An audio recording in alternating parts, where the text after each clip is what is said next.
Breaking news air India విమాన ప్రమాదం ఎలా జరిగింది ఫ్లైట్ కుప్పకూలే ముందు కాక్పిట్ లో ఏం జరిగింది పైలట్లు ఎలా స్పందించారు ఇలా అనేక అంశాలపై స్పష్టత రావడానికి మరికొంత సమయం పట్టే అవకాశం కనిపిస్తోంది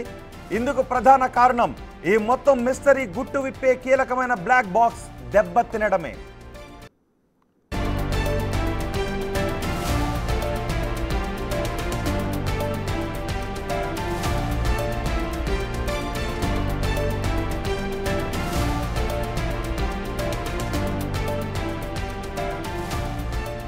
నిజానికి బ్లాక్ బాక్స్ లో రెండు భాగాలు ఉంటాయి ఒకటి కాక్పిట్ వాయిస్ రికార్డర్ కాగా మరొకటి ఫ్లైట్ డేటా రికార్డర్ అహ్మదాబాద్ లో జరిగిన ఘోర ప్రమాదంలో బ్లాక్ బాక్స్ కొంత మేర దెబ్బతినడంతో ఇప్పుడు ఆ బ్లాక్ బాక్స్ ను అమెరికా తీసుకువెళ్లనున్నట్టుగా తెలుస్తోంది అధికారులు వాషింగ్టన్ లో ఉన్న నేషనల్ ట్రాన్స్పోర్టేషన్ సేఫ్టీ బోర్డుకు ఈ బ్లాక్ బాక్స్ ను తీసుకువెళ్లి ప్రమాదం ఎలా జరిగింది అసలు ఆ సమయంలో ఏం జరిగింది అన్న దానికి సంబంధించిన డీటెయిల్స్ తెలుసుకోబోతున్నారు అధికారులు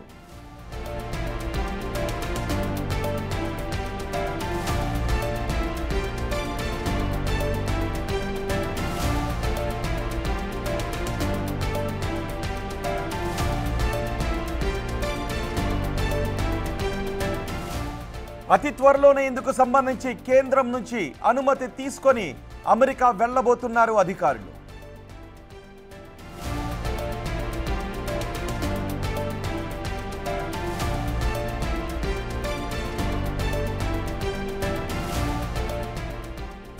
పూర్తి సమాచారం మా ప్రతినిధి శివ అందిస్తారు శివ అహ్మదాబాద్ విమాన ప్రమాదానికి కారణాలేంటో త్వరగా బయటపెట్టాలని తెలుసుకోవాలని ప్రయత్నాలు జరుగుతూ ఉంటే బ్లాక్ బాక్స్ దెబ్బతింది అమెరికా తీసుకువెళ్లిన తర్వాతే వివరాలు తెలిసే అవకాశం ఉంటుందని చెప్తున్నారు సో ఏం చేయబోతున్నారు ఎప్పుడు అమెరికా వెళ్ళబోతున్నారు అధికారులు ఈ నెల 12వ తారీఖున అహ్మదాబాద్లో ఎయిర్ ఇండియా విమానం ప్రమాదానికి గురైంది ఆ ప్రమాదంలో 142 మంది ప్రయాణికుల్లో కేవలం ఒక్కరు మాత్రమే బతికి బయటపడ్డారు రమేష్ విశ్వాస్ 141 మంది చనిపోయారు క్రూతో సహా అయితే ఆ ప్రమాదంలో హాస్పిటల్కి సంబంధించిన వారు ఎంతమంది చనిపోయారు ఎప్పటికీ క్లారిటీ లేదు సో ఈ సంఖ్య 174 వరకు ఉంటుందని చెప్తున్నారు హాస్పిటల్కి సంబంధించి చనిపోయిన వాళ్ళు గ్రౌండ్లో ఎంతమంది చనిపోయారన్న దానిపై ఎప్పటికీ క్లారిటీ రాలేదు అయితే ఈ ప్రమాదానికి కారణం ఏంటి అని తెలియాలి అంటే ఆ గుట్టు విప్పాలి అంటే ఇప్పుడు బ్లాక్ బాక్స్ ఒక్కటే ఆధారం కాక్పిట్ వాయిస్ రికార్డర్ ఇప్పుడు అది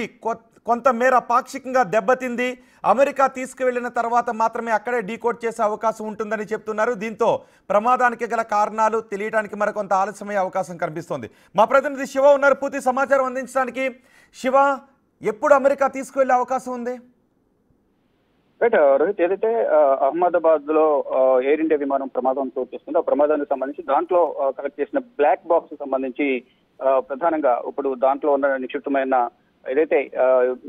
డీటెయిల్స్ ఉన్నాయో దాని గురించి దాంట్లో ఉన్న డీటెయిల్స్ తీయడానికి కొంత సమస్య ఏర్పడినట్టు తెలుస్తుంది ఈ బ్లాక్ బాక్స్ అనేది దెబ్బతిన్నట్టు తెలుస్తుంది బ్లాక్ బాక్స్ ను అమెరికా తీసుకువెళ్లే యోచనలో అయితే అధికారులు ఉన్నట్లు ప్రచారం జరుగుతుంది కేంద్ర ప్రభుత్వం అనుమతి తర్వాత అమెరికాకి బ్లాక్ బాక్స్ ను తీసుకువెళ్లే ఛాన్సెస్ కనిపిస్తున్నాయి ఇక అమెరికాలోని నేషనల్ ట్రాన్స్పోర్టేషన్ సేఫ్టీ బోర్డుకు ఈ బ్లాక్ బాక్స్ ను తీసుకువెళ్లనున్నారు బ్లాక్ బాక్స్ తీసుకెళ్లేందుకు అధికారులు ఇప్పటికే కేంద్రంతో సంప్రదింపులు జరిపినట్టు తెలుస్తుంది మొత్తంగా ఏదైతే కూలిపోయిన ఎయిర్ ఇండియా బోయింగ్ 787 విమానం బ్లాక్ బాక్స్ ను కంప్లీట్ గా దాంట్లో ఉన్న డీటెయిల్స్ ను తెలుసుకునేందుకు అమెరికాకు పంపబోతున్నట్టు తెలుస్తుంది ప్రమాదం తర్వాత ఇది అగ్ని ప్రమాదానికి సంబంధించి ఈ ప్రమాదం కారణంగా రికార్డర్ భారీగా అవుట్ సైడ్ ఉన్న కొంత భాగం అనేది దెబ్బతింది అనేది కూడా ప్రధానంగా తెలుస్తుంది దానిలో భాగంగా కానీ ఇప్పటికే డీకోడ్ చేశారు అందులో పైలట్ మాట్లాడిన కొన్ని మాటలు బయటకు వచ్చాయి మేడే అని 3 సార్లు అన్నారు నో పవర్ అన్నారు గోయింగ్ డౌన్ అంటూ కొన్ని వచ్చాయంటూ సోషల్ మీడియాలో చక్కర్లు కొట్టాయి దాంట్లో కాక్పిట్ వీడియో రికార్డర్ అలాగే డిజిటల్ ఫ్లైట్ డేటా రికార్డ్ అది డిఎఫ్డిఆర్ నుండి కొంత సమాచారం అయితే సేకరించినట్టుగా తెలుస్తుంది కానీ ఇది బ్లాక్ బాక్స్ నంబర్ సంబంధించి దీంట్లో మెయిన్ సమాచారం అనేది రాలేదు అనేది కూడా ప్రధానంగా తెలుస్తుంది ఏదైతే లోపల సీసీ ఫుటేజ్ ఏది ఉంటుందో దాని ద్వారా కొంత సమాచారం అయితే సేకరించారు అనే ఒక ప్రచారం అయితే జరుగుతుంది తప్ప దీనికి సంబంధించి ప్రధానంగా ఎటువంటి అధికారిక ప్రకటన అయితే రాలేదు కానీ ఇప్పుడు బ్లాక్ బాక్స్ నుంచి ఆ సమాచారం సేకరించాలంటే కొంత స్టెయిన్లెస్ స్టీల్ అలాగే టైటానియంతో ఈ బ్లాక్ బాక్స్ అనేది తయారు చేయబడుతుంది అనేది కూడా తెలుస్తోంది దాని కొంత భాగం దెబ్బతింది మొత్తం అంటే ఇది ఈ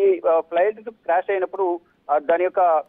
వేడిని అంటే దాదాపు ఈ బ్లాక్ బాక్స్ అనేది 1100 డిగ్రీల సెల్సియస్ వరకు కూడా ఉష్ణోగ్రత వేడిని తట్టుకునే విధంగా కూడా దాన్ని రూపొందించారు. ఈ నేపథ్యంలో కొంత భాగం అనేది దెబ్బతింది అనేది కూడా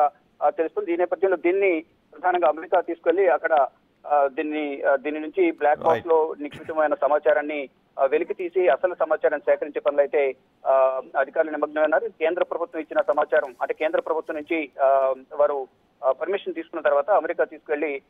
డేటాను బయటకు తీసుకొచ్చే అవకాశం అయితే ప్రధానంగా కనిపిస్తోంది. రైట్ శివ, అహ్మదాబాద్ విమాన ప్రమాదానికి కారణాలు ఏంటో తెలియాలి అంటే అందుకు మరికొంత సమయం పట్టే అవకాశం ఉంది. బ్లాక్ బాక్స్ దెబ్బతినడంతో అమెరికా తీసుకువెళ్ళి అక్కడ మాత్రమే డీకోడ్ చేయాలి అని నిపుణులు సూచిస్తూ ఉన్నారు. చూద్దాం అమెరికా ఎప్పుడు తీసుకువెళ్తారు, అందులో ఏ డేటా బయటకు వస్తుంది, ప్రమాదానికి కారణాలు ఏం తేలుతాయో.